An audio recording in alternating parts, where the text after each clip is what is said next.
understanding my understanding is that if they exclude listings from Zillow, then they're going to have to exclude them from MLS. And I'm not really sure how this is going to pan out. And you guys can jump in at any time I if there's thought that was that. I thought that excluded from the MLS. I think that's what Chuck said last time. That's what they were planning to do. right. But if you put something on MLS, it automatically well, Chris, you can speak to this. If you put it on MLS, you can check a box not to send it to Zillow, correct? That's correct. You have to provide a broker authorized permission, basically a letter from our broker that says why. Got it. But it would be on MLS regardless, and we'd be able to find it. So then it doesn't really make it exclusive to them. It just takes it out of Zillow, so the average consumer can't find it. Right. But we What? can find it. So what's the value in that? I'm not sure. I mean, what's the Well, difference between it just being a pocket listing? it essentially is that. I don't think there's any value in it. I think they're spinning it as we have our own people. You know, they want to double in the listing and the buyer. So I think they're spinning it as you're special and your product is amazing, and we want to just share it with our special group of people, and we don't want to put it out to the public because we have other people that'll buy it and they'll pay more. I don't know anybody that would believe. I think the value in working with a realtor is to promote a listing and get it out to as many people as possible. So I imagine it's not going to go over well, but it is something that they're pitching hard and trying to get agents to come on board. Although, Wendy, I think you mentioned at some point you knew some agents that left Compass because of it, correct? Yeah, well, I think well, I'm not sure if it's technically just because of that, but I know an agent that went to another agency and said, I mean, in this is hearsay, but she said her CEO was crazy. So, Right. and you guys have said they've never been in real estate. So I think she left, and I think because of all this going on that that she's not happy with. So, but I also think, I mean, correct me if I'm wrong, but this sounds like really scary that you could be up for a lawsuit because I mean, Yeah, it's like absolutely. insider trading for one thing, Yeah. also false representing to the seller because we're in a market where stock is, there's not a lot of stock out there. So Yeah. it really doesn't make sense. And I think, Doug, you said that you and or Chuck got a listing against because the Yeah, so we had a listing in West Hollywood that's going to come out in the next couple of weeks, and we were up against Compass agents, and that was one of the things they were pitching. yeah, And it was interesting to the seller, I think more so because I don't think he quite got a grasp of what it really meant, yeah. because it's all how you spin it. Yeah, and I think that that's the thing that I think we should just focus on the positives. I mean, I find it challenging, and if anyone has a better way of saying it, that like how do we, because you don't want to badmouth another company, but how do you sort of say without saying they're idiots? You know? Well, I think if somebody asks you the question, I think you just position it as, well, wouldn't you rather have your listing out to as many eyes as possible? You Yeah. know, the eyes of this exclusive group will see it, but so will a lot of other eyes. And isn't that better for you to have more interest in your listing? So Mm. you can spin it in a way that is more positive for the client that doesn't really bash the other agent. I kind of know how to spin it, but what if we don't know that they're being pitched this, Like how do you bring it up without sort of, So you know, I don't know if yeah, anyone knows about Morning Brew, but I read Morning Brew every day. It just gives you a summary of the news. And then now they have Real Estate Playbook, and they just kind of gave you like a quick rundown because we get overwhelmed with so many stats of what's happening. And they had yesterday's morning read was saying how like it's prominent now that like regret is happening. They're being Right. advised, but now 1 in 3 who took this recommendation are regretting their decision.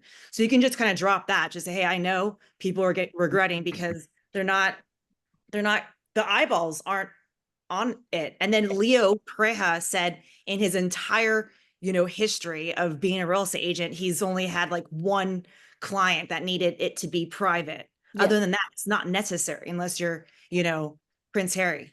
Yeah. And we can give that option if that's what they want. But it's like my recommendation as a realtor is get as, like you said, Doug, get as Yeah. many eyes on it. Yeah. Yeah. Absolutely. Absolutely. All right, I think Chuck jumped in. I don't know if he wants to voice any opinions on this, but we're having a conversation about Compass, Chuck, and we've covered. I don't know what you heard. I just kind of got in a little bit. And speaking of Leo, I literally jumped on the elevator just to ride up with him so I could talk to him a minute, because that's how popular and important he is. And then it's funny, the elevator, he got off the elevator, he kept going up, and then as it came back, can you hear me? Okay. Yeah. Yes. Okay. Then as the elevator came back down, he got back on. He looked at me and said, "Oh, I had to grab something from my room." I was like, he probably thought, "What are you doing?" Anyway, so yeah, I think that first of all, how do we do all this stuff? The conversations, what do we say? The scripts. I think we all just need to be very plugged into what he's saying whenever he's saying something, because he is personally taking this on as a challenge. Personally, it's very personal. Because he said he just sold his mother's place, and can't remember where it was. And anyway, he said that, it was important to get all the money that the family could out of the property. And if they had been pitched that, it would have been a lot less. And that's the way it is with pretty much with every seller. Sure, there's going to be those cases where it's maybe a celebrity or somebody works from home or there's an illness and they don't want somebody coming to the house or kids or keeping it clean all the time or whatever. But I forget the stat, and he gave it, out of the hundreds of thousands of properties that EXP listed last year, it was a very small percentage. I mean, like 2,000 or something out of 500,000 that were an exclusive. So it can be done, yes, but Compass agents are intentionally going to do this. And so one is like the letter Doug's showing. I sent that letter to Leo and I said, "Here's what's going out." And he said, "Yeah, and I also know Compass agents are handwriting notes to their clients, and they're really going after this, and their script is really good, what they're teaching them to say and everything." So this is what's going to happen. That is, they're going to, if they get to the listing appointment first before we do, it could wrap it up because they're going to be so polished on why they're doing that. And it's kind of like the script is kind of like, let's test the market, which is what a lot of sellers, as always say. And I want my price. I don't need to sell.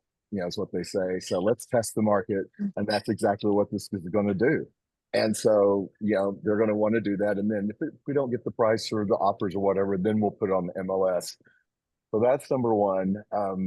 Number two, I was on a listing presentation last week, and up against a very famous team in the area and in West Hollywood, very famous team that has recently gone to Compass. And that's what they told the seller.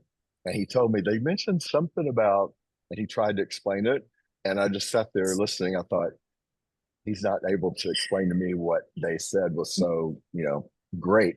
And so I said, "Yeah, let me explain what that means." And he goes, "Why would I want to do that?" And this guy's the top marketing for, Paramount Studios. And anyway, so it went okay with that one, but I don't think it's going to go as okay with others. So that's number one. And then if you're not a listing agent and you're more of a buyer's agent, I think this is where you really need to be concerned, is that the buyer's agents of these Compass offices are going to go after heavily a buyer that's wanting to look at property, and they're going to pitch this like, "We've got amazing deals, we've got great financing on some," or whatever they're going to say. They're going to get a buyer broker agreement signed to go look at their inventory, to let them go online or whatever. So when you or me goes to sign a buyer broker agreement with somebody, because we've kind of been holding off because we were a little, worried it might be a little too much, intimidating or whatever, it's already going to be signed. So that's going to be for 3 months. And that buyer that you thought we were going to work with, we won't. So that's where it could hurt us as buyer's agents.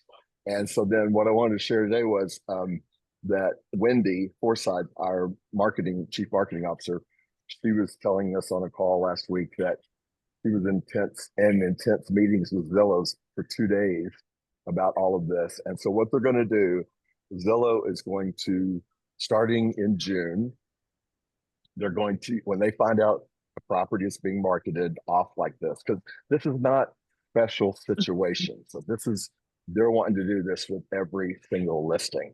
Okay. So it's not a special one-off. It's every single listing. Compass is wanting to do this. So what they're going to do is Zillow is going to give them send them an email and a soft phone call, soft approach, letting them know they're violating, the policy, the Clear Corporation policy, and that they need to get this property on the MLS so they can get on Zillow and the third-party markets. And kind of like now, probably like within 24 hours or something like that. Don't quote me on that, but within a day or two. And then coming in August, it will not be a soft call warning. It will be this property is banned from being on Zillow when it goes on the MLS. So let me walk you through that. So let's say somebody lists a property for a week or 2 or 3 weeks, whatever that little process is going to be. And then that seller says, what do we do now? And the agent goes, okay, now it's time to put it on the MLS.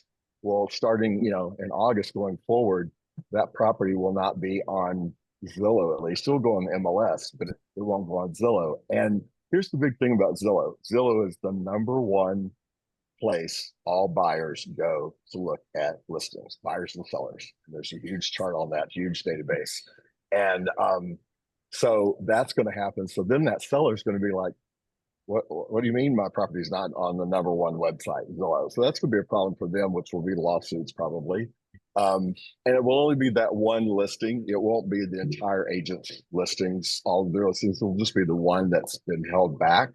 And then, ultimately, we would have to be listed by another company if it came to that.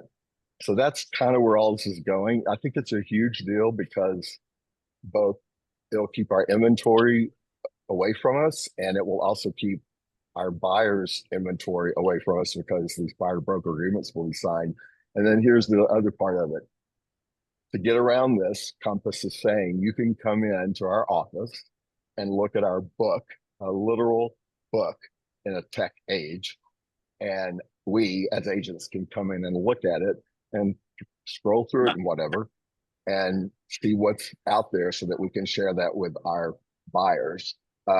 So we can do that. And then one more thing is that Compass is going to let the agents, all of us, help police this, for lack of better words. And yes, they're going to use us, but I think it's probably a good thing. We can report, just like we do for the MLS when there's a violation or something. We can report when we know a listing is being withheld from the market. I think it will require, finding it or something, and maybe we can figure something out on that. But anyway, they're asking us to help, control it as well. So it's a huge deal. That's Will they pretty be much putting for what I know. sale signs up in the front yards, or will they just try to keep it completely hush hush? I don't know about that. That's a good question. Yeah, probably hush hush, because the whole point of this is for the Compass agents to double in their listings. Right. That's the whole point. So probably not a sign, because they'll make it sound exclusive to the seller, and they'll say, oh, you don't want to sign in the yard because then everyone's going to know. We're going to do that in week 3 or 4 or whatever. Yeah. So what do y'all think about all of that? When it doesn't sell to their agents. Yeah. Exactly. Yeah. Well, I just- Any I think they comments? have to, if Zillow's going to be doing that, they'll have to, the Compass agents are going to have to disclose that it won't be able to go on Zillow. True. You're right. But you know what? Here's the thing. As we know, things take a while before courts catch up or lawsuits catch up or whatever, and then stuff happens or stuff is said and it's believed or whatever a long time before it's really cleaned up. So we're seeing that anyway. So I agree with you, but that is, and Leo did say this, we will have a disclosure that we will be signing with our sellers saying that, we're not holding it back. We're putting it out there and all this kind of stuff to protect us, because he really believes there's going to be a lot of lawsuits for Compass in the future on this. I How feel is it like it's different opening than them up to Zenlist? controlling the. Are they controlling the commissions? That seems like it's a whole goes back to that conversation. If they're controlling everything else. Yeah, and by the way, we can do this on another call sometime, but the listing that Doug and Chris and I have that's coming on, we listed at a higher commission than the Compass agent was giving, and also the Keller Williams agent, but the Keller Williams agent was already out of the deal. But so we got the deal, we got the listing at a higher commission rate. It was written in their package, and I had to defend it. And I have the whole, script how I did it, and it's nothing new, but I got the higher amount. So not only did we beat them out at their little game of trying to do the exclusive listing inventory, we also beat them out on the commission as well. So it can be done. It can be done. So I just think we all have to be very aware this is happening. And I think the biggest thing for everyone on this call, because everyone, if we don't have listings, we're working buyers, be getting those signed, because those Compass agents are going to go get those signed right away. Yeah, I had a client, I sent it to you, Chuck, that got a text from a Compass agent, and Yes. and they didn't even contact this agent. They were just Googling things about real estate, and it was saying exactly in the text, oh, we can offer you exclusive properties that are not on the market. So they were really, I mean, I think it's very dangerous what they're doing. I agree. I think a lot of things are getting that way, so it's just kind of part of it. But I just think we got to be very aware. I intend next week to go right into the Compass office and look and see what's in there in that book. And I think we should all make a habit of that. March in that office once a week or something and look at those listings. Because you know what? If we don't, I don't think we're going to look very good to our clients when they tell us, oh, that one's on the market. And then we're going to be like, I didn't know that, And if somebody ever says, oh, Zillow, who looks at Zillow? If Saturday Night Live, if you've never seen the skit, Google it. Saturday Night Live a couple of years ago did a Zillow porn skit, and it was called Zillow porn. And it shows the couple at night going on looking at Zillow, stuff. It's huge. And then it's a known fact that the bar graphs, when you see them, how many people go to Zillow before they go to anything else? Before they even call us as agents, they go on Zillow and start looking. Absolutely. So Chuck, how do you feel like this is different than the Zen list we have, the off-market listings we have? Everyone has had off-market listings forever. Why do you feel like this is so alarming? And it seems like the same old stuff. It's just got a different shtick to it.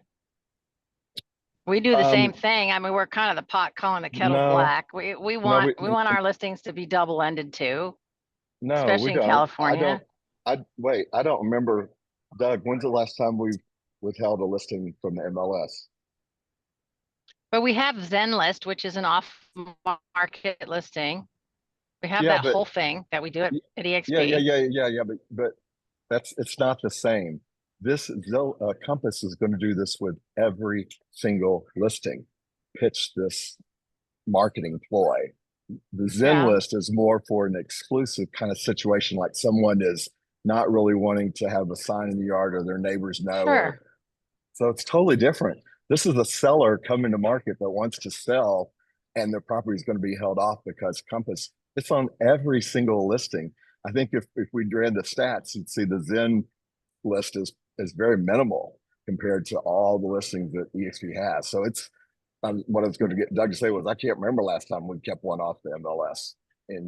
We don't, because it just does not, there's no logic to it. There's no logic to it. Yeah. So no, but it's totally different. It's every single listing. I think the only reason with the off market, Suzanne, is when we can't convince our client to go public. That's not what it's the opposite. Right. What Compass is doing is trying to convince every client not to go public. So that's the difference. But most of our clients now are not 20 years behind anymore in why it makes sense to put your house on the big market. I mean, there's just not, I don't hear that ever. They're like, are you going to market it everywhere? I'm like, yes, I am. Of course I am. Yeah. But I just Yeah. I don't see the ignorance level for us to have this level of alarm. I think they're much too So, our buyers and sellers are much more savvy these days. They have much more, okay, they see and hear and read everything. it may be, this may be more market specific or it may be client specific, but like the listing presentation I was on last week, that took kind of 3 weeks to get it to that point. And then I heard Yeah. that there's two other people were against. A few times he kept saying, we don't have to sell. And I said, I looked at him because they're personal friends of mine. I said, then what am I doing here? Exactly. And he kind of looked at me. And then later he used that in another, and I was kind of, I guess it was an arrogant thing to say, but it was kind of like, what, I mean, it's like, what are we doing? Are we playing real estate? It's a lot of time and effort. And it's not that much money to market a property because we all know what we do. It's the time. The time is what it really takes. And so, there's a lot of people though that will say, well, if I got this price, I would sell it. So then that's an agent, like a conference agent might say, okay, I'm gonna get this listing to show them we can't get that price, and then we'll put it on 3 weeks from now. So I'm just saying this, you may not think it's alarming, but I'm telling you it is. And what I've been around today, yesterday and today, I'm in this mastermind in Dallas, and it's a huge thing. And we better be very aware of it. And maybe in certain areas, Compass isn't that big and it's not going to matter as much. So I totally understand that. Or maybe the clients we work with, it's not going to matter because I know that when we go on marketing listing presentations, a lot of us, myself included, over the years, didn't have a lot of bells and whistles to pull out because I would get the listing when I would go on it. Same thing with Doug, because it's somebody we know and they know, like, and trust us. But when you're dealing with more people, you're dealing with more of the masses of things happening. And and by the way, this seller let me know that the Compass marketing presentation that this particular agent did with more of their stuff was amazing, bells and whistles. And like I said, they were doing a lesser listing, lesser commission. And I said, yeah, it's a lot of bells and whistles, and I named off all these things why we were better and got it. So my client got for her they were competing for her listing in Oakland, and they gave her a book, a hardbound presentation, not of a book of listings, but actually a hardbound about this thick, an inch thick, just on her home. Yeah. And I was like, I go, why? And she goes, I said the exact same thing. This is a waste of paper. Well, but, and this is all these things are, we have these specific situations like that, but you know what? I just came out of something and they were saying, what do people think of? 3 words: me, myself, and I. And agents, we tend to kind of talk more about us, and you need to talk more about them. And so the point to that is, yes, you may have thought that, or maybe in that case, it should have been more of a tech type thing sent. But there's so much that we need to be doing on our listing presentations now, and we can. And I've learned some of this stuff, and we'll do this on another call. But walking in with so many things to wow a seller, it's no longer just comps basically, and that's kind of another conversation. But I think the main thing to know is that this is something that's very much changing the market. And so, anybody else have any comments or questions or thoughts? Well, I just had something to say. I just think that this is also going to lead to maybe people getting sued because it's a level. I've been thinking about ethics and how, if Compass is just doing both ends of a deal for a lower price, having it on the open market, tends to lead to more competition, faster sales, higher sale price. Yeah. Multiple offers. I mean, it just, I don't know. It seems it's going to give all agents a bad name. It feels like. It could, and Yeah. I totally agree with you on the ethics and everything. That's where we really got to watch that and be aware of that. And like Wendy said earlier about not bad mouthing, and I was very careful about not saying anything about these other agents because I had been their manager even so for 3 years. So I was very careful about that. But it again, it's going to be like it's just going to happen, and then it's going to be months and months and months before it's resolved or corrected, or they see they can't get away with it and they change their position. Meanwhile, who's going to get hurt? Obviously, the clients, and then the agents, the other agents, and they're also using it as a huge attraction tool to their company. Come join us because we have all the inventory, all the exclusives, and that's not true. So, but it's perception is 90%, or of reality, if not all of reality. Perception is it. So it's marketing and everything, right? Good to see you, Casey. Dude. You know what? I do remember that an agent that joined Compass early on, they were kind of trying to use that as an attraction very early on, to say that, oh, they're going to refer each other and they'll get all the listings. But it doesn't. We're in a market where that doesn't even work. So I think that the only thing I think that's important is that we have to be proactive about it, and that's the challenge of kind of, I suppose, just talking to as many people, but not. But that's the thing that I find a bit of a challenge, is because, like, saying, well, you know what Compass is doing, that doesn't work. So you know what I mean? Like, yeah. It Yeah, seems like and I it's the think that's next where thing we're going to have a lawsuit about that makes us all never be able to, because you know what? There's 2 states that can double end deals. California's going to lose their double end deal status because of it. Well, that's That's what's going interesting. to end up having. I can foresee that pretty immediately.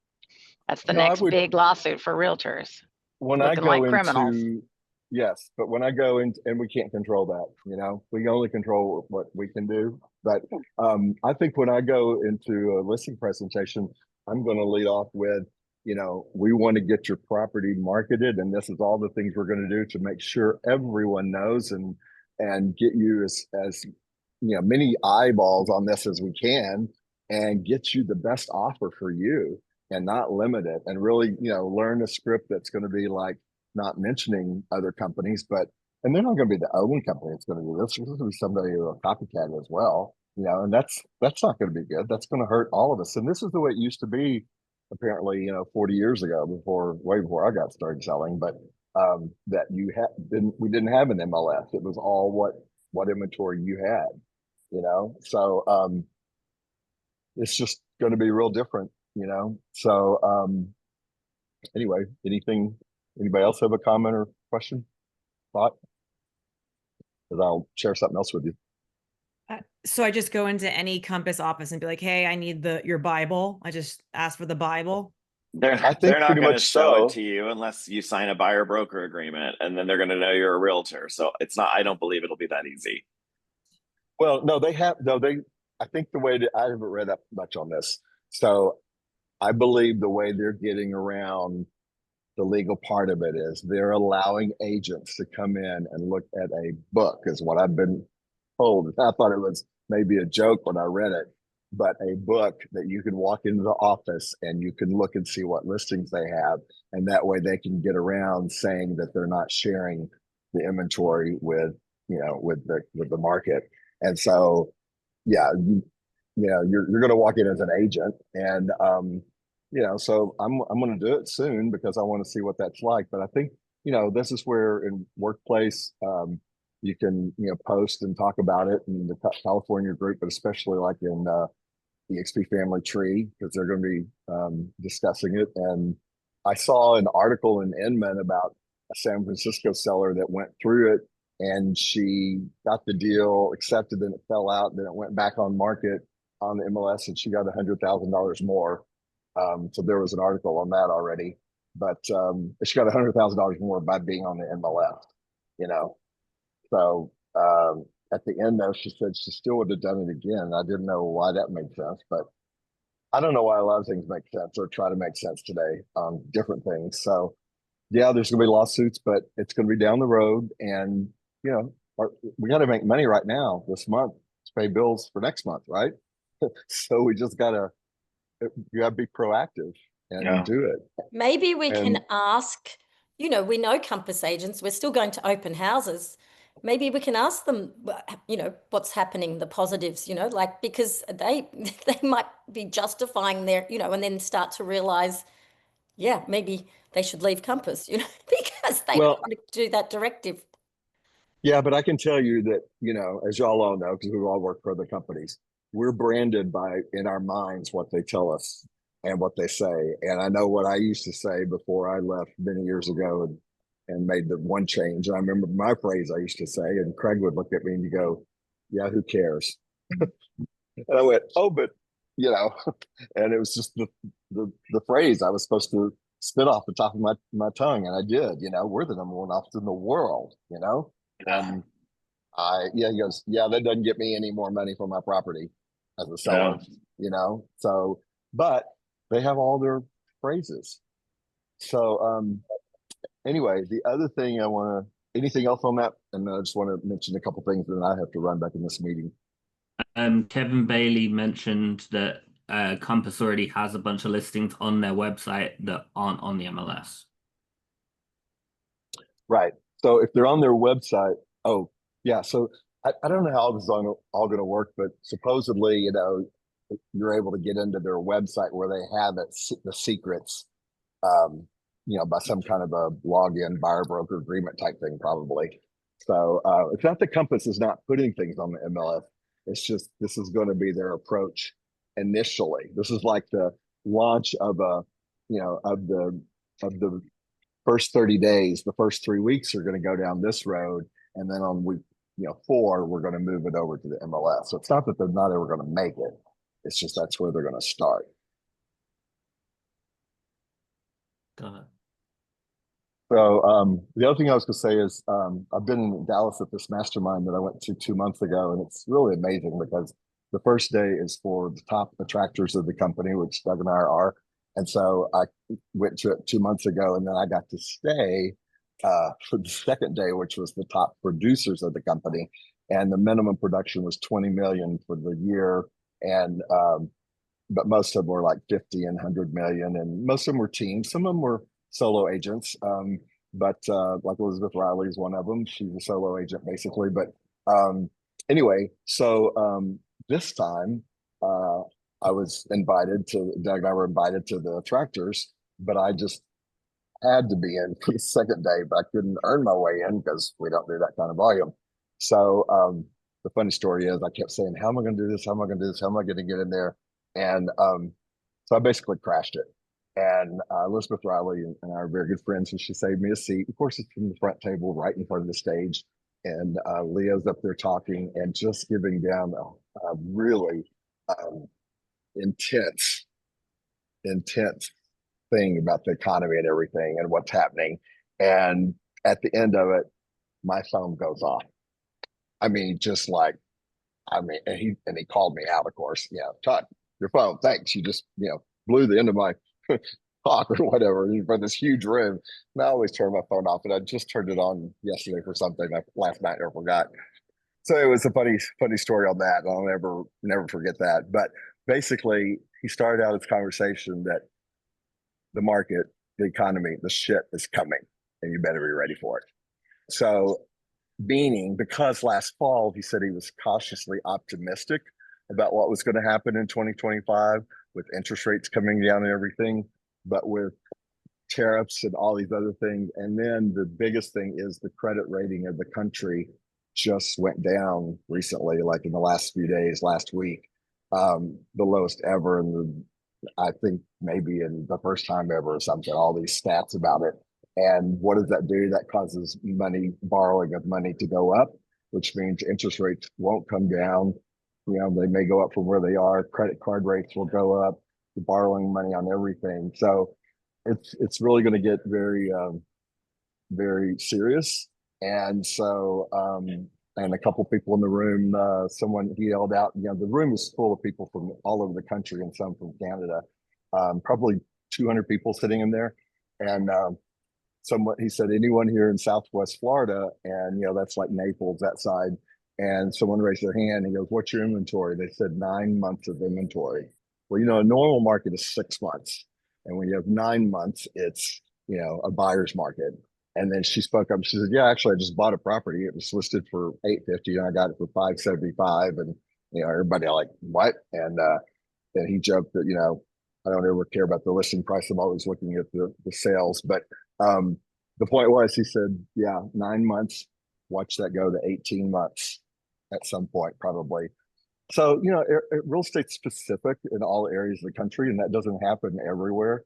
Um, all of these things, but I think the whole point is that consumer confidence, you know, it's going to pull back with buying, spending money, and there's already signs from people saying they're changing maybe what they were going to do this summer, trips or all that kind of stuff. When you start having these conversations, and but here's the other good thing. He ended it with, you know, it's an opportune time to get out and make those phone calls and ask people, you know, what they're thinking about real estate. And if people are thinking about selling, sell now, because, you know, we're not sure where this is going to go. And we've seen this before, this movie. And so it's a good opportunity to get listings and price them right, and don't take something that's not going to be listed right, because you're going to waste a lot of time and money, and especially a lot of time. And there are buyers. And he goes, the other great thing is we're not commercial, we are residential, and residential people have to have a place to live, and we do have low inventory. All the new construction startups for the country are way under what they were supposed to be now. And so it's just, I guess what I'm trying to say is, yeah, it's going to be hard, but I think we got to speed up what we were doing in the last year or two or whatever. We got to really push it much, much harder, you know, because of what's coming. But there are always people, you know, downsizing, moving for jobs, all kinds of things, you know, all kinds of reasons people are moving. And regardless of the market, there's always like 4.5 million people that move every year. So I made it sound a lot better than what you made it sound, trust me. And I got it all on the recording if you ever want to hear it.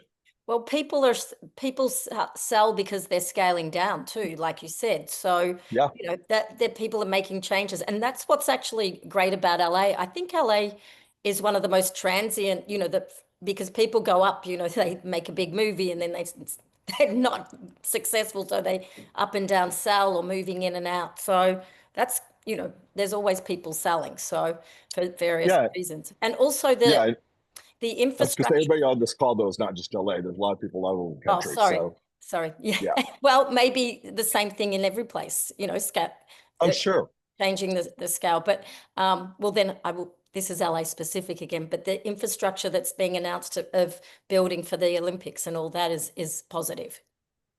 Well, and here's the other thing too, as I travel around, I'm seeing a lot of construction going on everywhere. So that's good. That's great. You know, this will not be forever, and everything goes in cycles, as we know. But there will be people that need to sell also, because maybe they need to tap into the equity, because they've been, you know, their lifestyle's changing, or they lost a job. I know someone personally that was laid off that was a 1099 employee, and for 11 years at a company, earning a lot of money, and was laid off all of a sudden, just a couple months ago when the tariffs things came out. And as a 1099 employee, we know we don't get unemployment or severance, you know. So, you know, that type of situation may need to sell a property because they've got a lot of equity. Because we also know that, I think, like, I forget the percentage, but like 50% of the country has a substantial amount of equity. I forget the slide, but a substantial amount of equity in their home. So they will sell and you know, get that money to live on maybe for 2 years. You know, think about people that lost money in the stock market, especially retired people or close to retirement.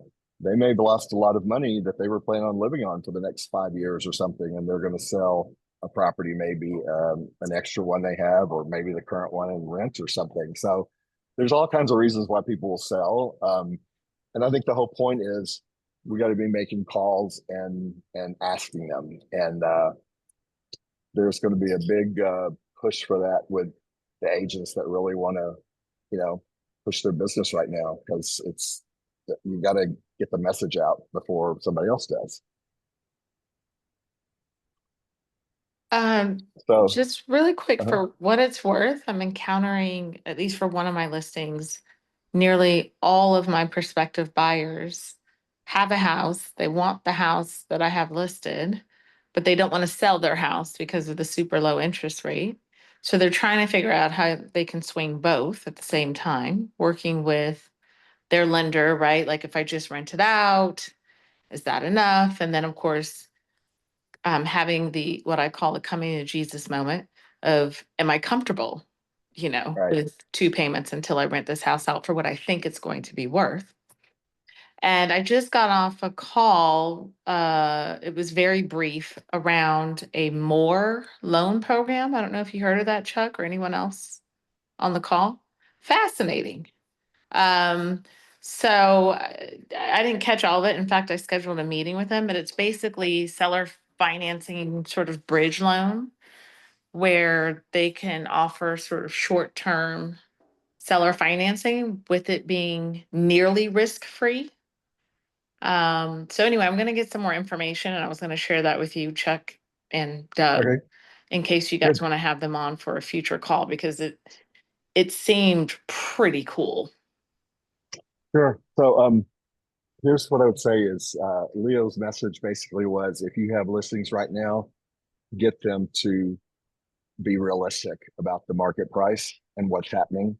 And he said that's why his mother's property, I think it was in Miami, he said, I want a reduction. And it was a big reduction. It wasn't just a little one.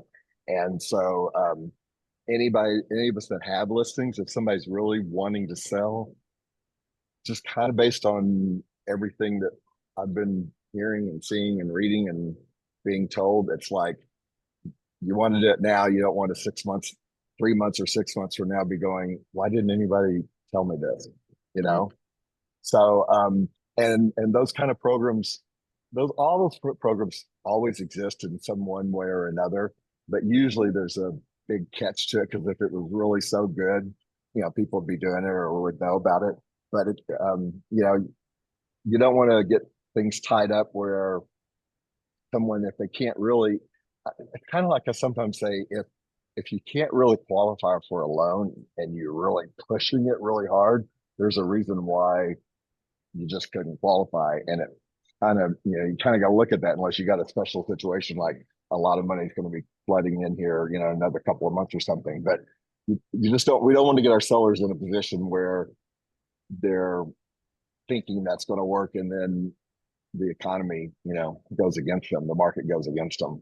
I saw that one time many years ago when Craig and I were selling our house in Hancock Park, when when it really happened in October and the call came out in the stock market and everything, and we just saw the market just start going down and started chasing it, and we missed that mark. And so then we got out of our big house and rented it out for years and went and rented a smaller house, and you do what you got to do. And then a lot of people walked away from their properties, because they had to, and everybody thought it was just going to be such a great market.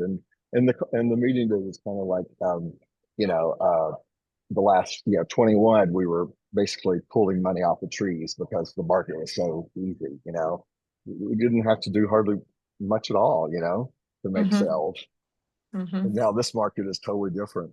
But I think I would say, everybody, we need to just be having these conversations, and we need to tune in more to what EXP is putting out.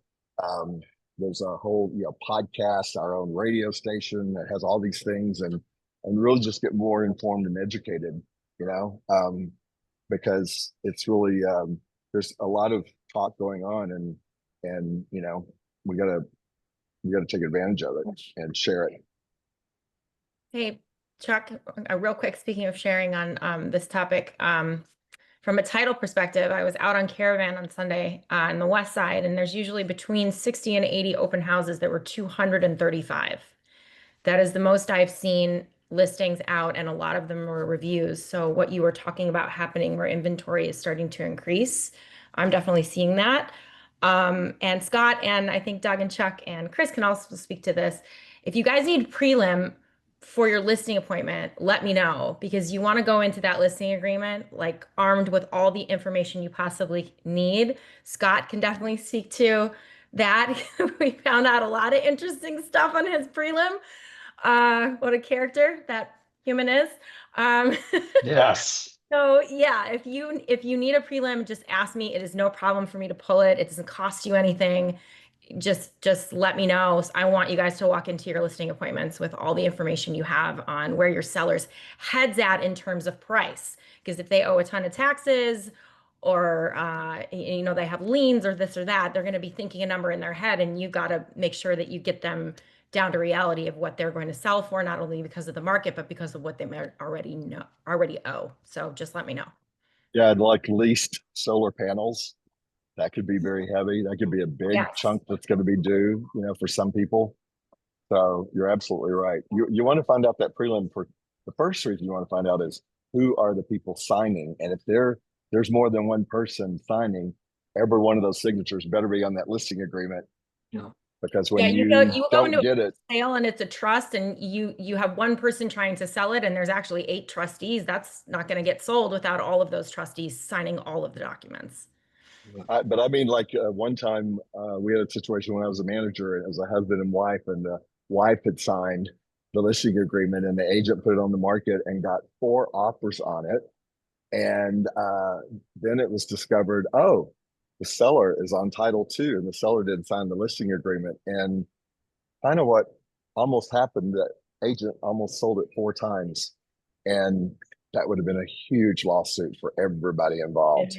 Yes. So never take a listing signed unless you know everybody that's supposed to sign it. And when you pull the Yeah. prelim and you see there's a trust, you need to ask for that trust agreement before you sign any contracts. You have to see who's on title, because you sign a listing agreement with one person and there's another person on title. You don't have a signed listing agreement. That's not a signed agreement. So you need to really get that information, and I can help you be prepared for that conversation for sure. So the last thing I want to say so we can wrap up is we'll talk about this more next month.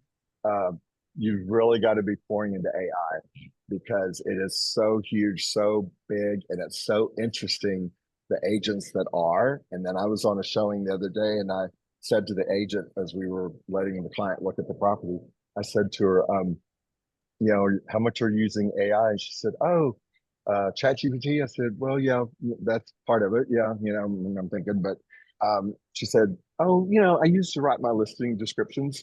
And I said, oh, okay, wow, that's cool. I said, she goes, why, is there more? And I said, yeah, there's actually a lot more, but I don't have time to tell you right now, but I'd love to share that with you.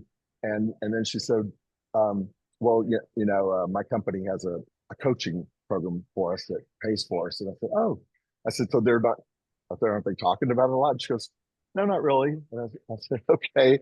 And she said, the coaching is, Mike Ferry. And I said, well, I know Mike Ferry is, really into door knocking and a lot of stuff. And his son, Tom, is more into, contemporary stuff and every modern and everything. But my point is that then I come to something like this, and there is so much AI stuff going on, and we have it all available to us. That's what I'm happy to tell you about, between our website, our CRM, and all these other kinds of bells and whistles that we'll get into next time that can really make it work for us. And so don't be shy away from it. But Leo gave us all a homework assignment to do certain things, and I'll share all that with you next month. But for now, I would just say the best thing I could say is don't go to Google ever again. Never use it again. Go to ChatGPT, and then when you get to the point you need to pay for it, pay the $20 a month and start using it for everything. And think of it as an assistant or as a teacher or whatever, and use it so that you get more familiar with it and explore around with it, because it's really incredible. And then it's just kind of the tip of the iceberg for all this other stuff that I've heard about to go in and get win listings immediately with everything you're going to do with different stuff. WFG actually has some free AI tools too, if you guys need that. Maybe I can arrange for you guys to have a Zoom with our tech person, but we have AI that is specific for real estate. So it helps you write your listing agreements very quickly, or I'm sorry, your marketing for your listings very quickly. Yeah, but I'm talking about stuff like writing, creating a single property website within 2 or 3 minutes, Yeah. and then walking into your listing presentation, and just a lot of stuff that'll answer things for you and set appointments for you, and so you're not missing calls, and it's quite a bit of stuff. But it's not so difficult and challenging as it might sound. It's just we're just evolving, and the other thing is that others are going to be doing it. So Glenn basically said if we don't really get with it, and the agents that don't get into AI will be out of business in 24 months. And they were quick to point out that doesn't mean we're being replaced, because people still want the human interaction.